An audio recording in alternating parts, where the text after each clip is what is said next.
Rob, are you there? I am. That was masterful. Thank you so much. Wow. Thank you. No, it's a pleasure. Um, so let's go right ahead and actually begin. How's this? Why Edward Nygma? Is it just because of the new Batman? Is it because sorry? Is it because of the new Batman film? Oh no. That was I've so there's two reasons why Riddler. One, he happens to be personally my favorite Batman villain. I mean, besides Joker and Two-Face, who are the most popular characters. But the main second reason is I find him to be the most underestimated and probably the most dangerous of Batman's villains. And I have always felt sorry for him because I think he is probably the most misunderstood. And uh, that is the reason why I wrote this tale, to kind of bring light to the idea that he's not just a textbook narcissist. It's very easy to point at somebody and just say, "Oh, you're crazy because of this." What I wanted to try and do was deconstruct the the antagonist, basically, and bring them down to a level in which we can actually sympathize with somebody who, by the end of this tale, we realize is struggling with their own mental health. And I think the other reasoning why as well is, the movie Joker with by Todd Phillips did an interesting job in tackling mental health in its very drastic and vibrant way, whereas I went with a more sympathetic approach because for me, with the subject of mental health and in regards to Edward Nygma, I don't think it can be played off for jokes. I think it has to be taken seriously, and I think in a comic book movie world that we're in right now, it is bombarded with action set pieces and special effects. And here I wanted it to become completely grounded with a character which, again, as I said, has been completely misunderstood. And it just so happens that they did the Batman the same time I was thinking of this idea and started writing. It's lovely. But in that, I was just, why did you have Bruce Wayne actually, like how? Why did you actually have Enigma actually realize it's Bruce Wayne? Is there just because of the mind game at that point? Like, I've always found it fascinating that I'm sure like many comics, like I know Hush has always delved into this idea that Nigma's always kind of known or has known that Bruce Wayne is Batman. But for me, I wanted to show a definitive answer that actually Edward Nygma is actually a very, very smart individual. He just doesn't believe it. He doesn't believe that the answers that he, knows straight away. If the I think there's a saying, if the answer's too good to be true, and I really wanted to hone in on that idea that actually Nygma was actually a very smart individual and that he could actually identify this character in this way because he himself is very much like that character, but right. they're in their own, vibrant, fantastical way. One person dresses as a bat and the other dresses in green and purple question marks. Exactly. Yeah. So Okay. And in that, I was just, which Edward Nygma did you have in mind here? Like, I kind of got like the Jim Carrey version of E.Nygma, but as for the Riddler himself, like, mm. who did you have in mind? So it's funny you say the Jim Carrey Riddler because in many ways this piece is very much a love letter to that character. So I am in each riddle or in each memory, I am tackling and making reference to what we've seen in the past and in the present and in the and potentially the future. And there are moments where we're hinting at Jim Carrey's Riddler, but I think more so we're also highlighting the greatness of John Glover's performance in Batman the Animated Television Series. And for me, that is the Riddler that I grew up with, and that is the one that I just it has always been my favorite, and as much as I loved Paul Dano's performance in the recent Batman, I didn't ever feel a emotional connection with his Riddler. And I do feel that there are, and even to an extent, the Frank Gorshin's, his giggles, his laughter, there's little traces like that within this as well. But for me, it's always the John Glover Riddler. And for me, if we're to say which Batman as well, I would easily say Kevin Conroy as well within this. Okay, lovely. We have a question from Faith Jacobs here. She says, Riddler felt as complicated as his Gotham version here. Brilliant writing, first off. I am on the edge of my seat. A question: do you think Riddler has been underutilized in most incarnations? And can you and what do you want further incarnations to do with Riddler? What? I'm sorry. My apologies. I must have misread that. Anyways, I think you understand. Yes. Yeah. I think the Riddler has been massively underutilized in most incarnations. I would say that, yes, definitely.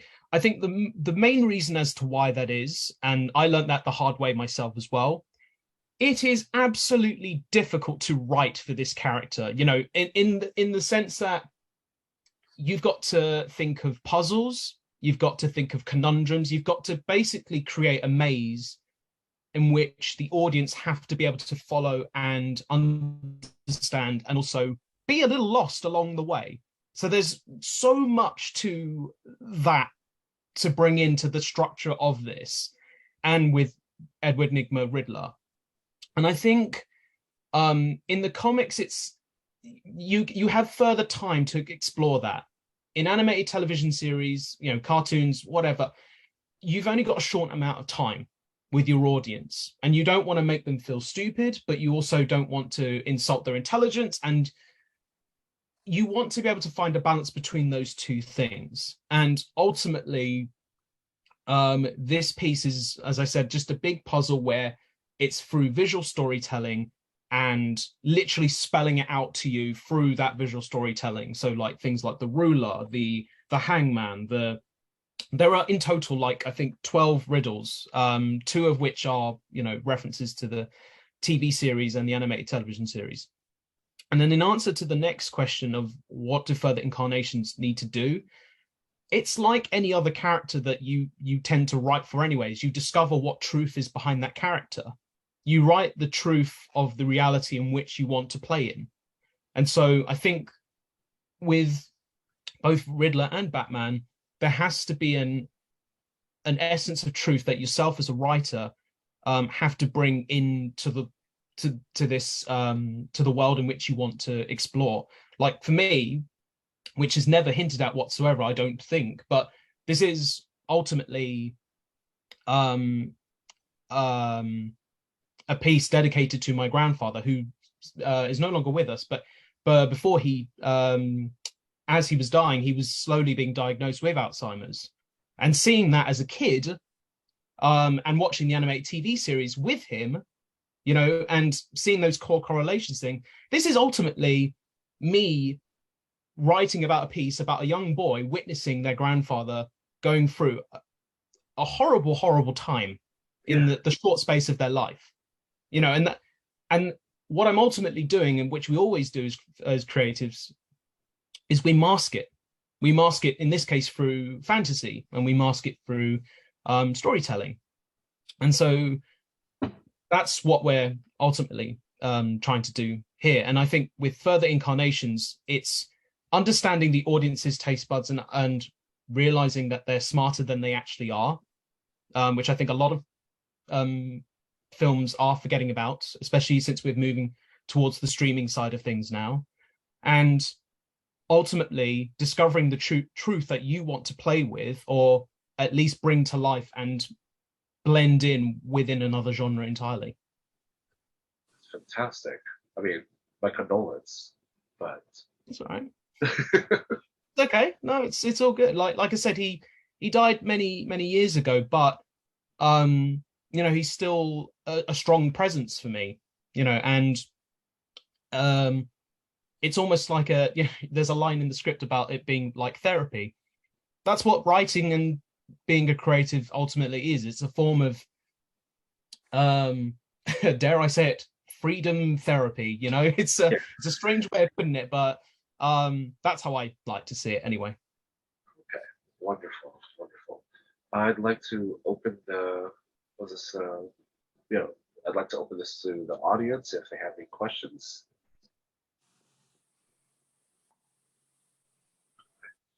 Or if any case, I know you're working on like more further productions. If you Mm. could like just add in on the chat over where we could find your stuff.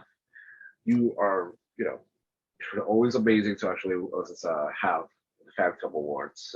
This is our second script, has it been? Second script that we've actually read for you because you've done a Yes, yeah, that's right. This is the second time. What is the expression? Always the bridesmaid, never the bride. So it is this case in this case. So three times being here. Fellow crew member has won. Never won myself, but it is what it is. Humbleness. But yeah, it's I will say this actually, and I hope you don't mind me saying this actually. I do have to commend you and your team for not only doing this award ceremony as you do in person, but also in this format as well. Because even during the midst of the pandemic and stuff, watching you guys keep on plowing through and everything else, it helped. It helped a lot of people, and um, the best thing that we could have done during that time, and even this time now, is just keep communicating. And even if we can't do that through our art, then we've got to just do it in some other form of way. So yeah, I commend you and your team for doing that. So thank you. oh, thank you, and thank you for creating. Oh my goodness. I know that there are lots of you guys out there, a lot of filmmakers, but for those that actually still reach out, still compete, it's an honor. You know, Mm, we actually need more people, that have gusto for this stuff. mm. And now you're even doing plays at this point. Are you not? Yeah, that is technically true. Yes. I'm Okay. well. This year has been quite a ride. I mean, and this was the other thing I was going to say as well. I know that there's a lot of people who will either be watching this now and who are thinking about, where to go from next after having done something fan film related or fan script related. Yeah. The fact of the matter is, um, it's your ability to create. Is that what people are looking for? So me being able to make a film like Living in Crime Alley a few years ago, writing the script, send it to you guys, got it screened in 2020, and from there it just went on and on and on. Even through the pandemic, it still went through and through and through, and gained this attention. But what they're looking for is craft ultimately, and if you can do that in any form, and especially in fan film form, it shows pure understanding of not just the source material, but also pure understanding of storytelling as well. And I think, like I said, this year I was able to be a part of a feature film in which I directed. So I've now got that.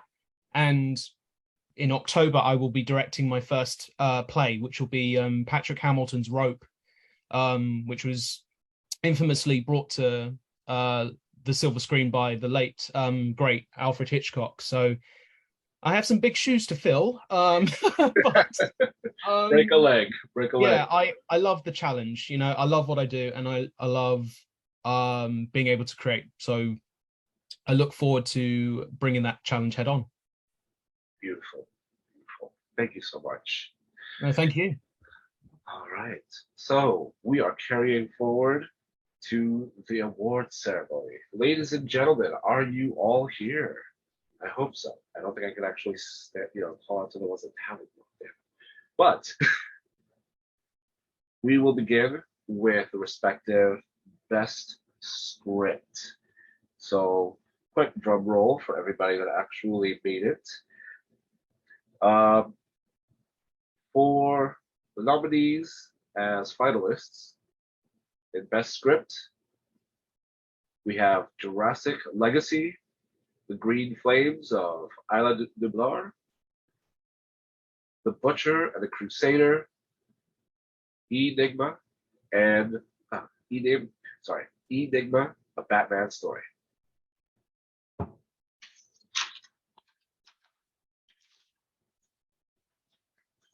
The winner is Enigma, A Batman Story. Oh dear. Oh, trust you to do this while I'm here and not in LA. Yeah. I go there twice in person, and yeah, nah. But I'm here. Look, it's I'm, you know, I'm overwhelmed.